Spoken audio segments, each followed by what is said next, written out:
नमस्कार, आप देख रहे हैं न्यूज़ 24 और मैं हूं आपके साथ खुशबू और स्वागत है आपका बिहार चुनाव 2025 की सबसे बड़ी एनालिसिस में, जहां नतीजों ने सबको चौंका दिया है और सबसे ज्यादा झटका लगा है तेजस्वी यादव को। आज हम बात करेंगे उस जमीन की जिसे कभी यादव लैंड कहा जाता था, वो जमीन जहां आरजेडी का झंडा बिना लहराए रहता ही नहीं था, लेकिन इस बार हालात बिल्कुल उलट हो गए। बिहार के नतीजों ने तेजस्वी यादव को दो तरफा चोट दे दी है। पहला, आरजेडी बुरी तरह चुनाव हार गई है और दूसरा, आरजेडी के कोर वोटर्स यानी यादव बड़ी संख्या में पार्टी से दूर चले गए हैं।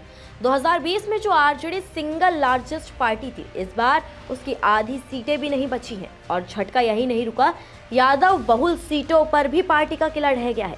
ना सिर्फ सीटें कम हुई बल्कि यादव समुदाय, जिसे आरजेडी की रीढ़ माना जाता था, बड़ी संख्या में पार्टी से दूर चला गया। तेजस्वी यादव खुद भी राघोपुर सीट से हारते हारते बचे, जहां बीजेपी उम्मीदवार सतीश यादव ने उन्हें कड़ी टक्कर दी। इसके बावजूद वो वहां से जीत गए। अब अगर बात करें कि यादव वोटर्स ने क्यों किया आरजेडी से किनारा, तो बिहार में यादवों की संख्या करीब 14% है और लगभग 70 से ज्यादा सीटों पर उनकी भूमिका निर्णायक रहती है। इसके बावजूद आरजेडी ने जिन 51 यादव उम्मीदवारों को मैदान में उतारा था, उनमें से केवल 10 ही जीत पाए। इससे ये साफ होता है कि पार्टी का कोर वोट बैंक अब पहले जैसा मजबूत नहीं रहा। कई परंपरागत सीटें जैसे पटना साहिब, दानापुर, छपरा, सिवान, महुआ, गायघाट, अलीनगर, पिपरा और झंझारपुर, मसोड़ी और आरा, इन सभी पर आरजेडी को करारी हार का सामना करना पड़ा। विश्लेषकों का यह मानना है कि इस चुनाव में नीतीश कुमार की 10,000 योजना ने सबसे बड़ा असर डाला है।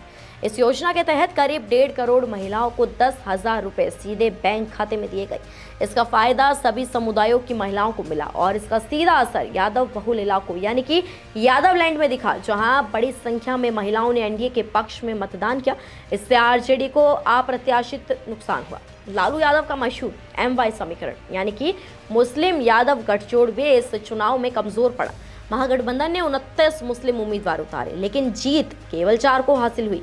इसके उलट एनडीए के 5 मुस्लिम उम्मीदवारों में से 4 जीत गए। और वहीं बात करें AIMIM की, तो उन्होंने इस बार सीमांचल और मिथिलांचल में 5 सीटें जीतकर मुस्लिम वोट बैंक को पाट दिया, जिससे आरजेडी की स्थिति बेहद कमजोर हो गई। नतीजों में यह साफ दिखा कि आरजेडी का कुल मत प्रतिशत 22% पर ही सिमट गया, जबकि पूरा महागठबंधन 35% से आगे नहीं बढ़ सका। यादव बहुल और मुस्लिम बहुल दोनों ही इलाकों में पार्टी को बड़े पैमाने पर नुकसान उठाना पड़ा और आरजेडी का किला ढहता दिखा। कुल मिलाकर ये चुनाव आरजेडी और तेजस्वी यादव के लिए गंभीर चेतावनी लेकर आया है। अब सबसे बड़ा सवाल यही है कि पार्टी भविष्य में इस टूटे हुए आधार को कैसे वापस जुटाएगी और अपनी रणनीति को किस दिशा में बदलेगी। फिलहाल बिहार चुनाव के नतीजे आ गए हैं, तो चुनाव के नतीजों पर और इस खबर पर आपका क्या कहना है, कॉमेंट्स में हमें जरूर बताएं। नमस्कार, मैं हूं मानक गुप्ता।